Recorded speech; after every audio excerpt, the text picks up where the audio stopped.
Hello mga araw! Niya walit tanggap tayo yung iPad 9.7 2017.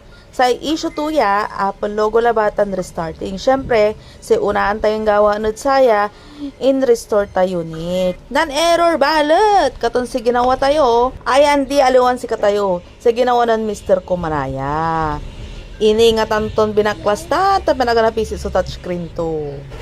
Binaklas to, inakal to yung motherboard to, santo in revol, so CPU tan amay RAM. In pump to ni tapan nabilay na talaga, agto tinundaan, niya nanunang ng yuta na, impaway turay pait to.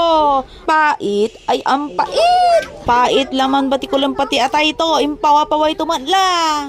Ay no makarilit kad saya, agi, very satisfying yung moong nitan la, aka-switch la. Katon nagila dyan pwesto me, dyan LNE Cellphone Center, Lingayen Branch. Bye-bye!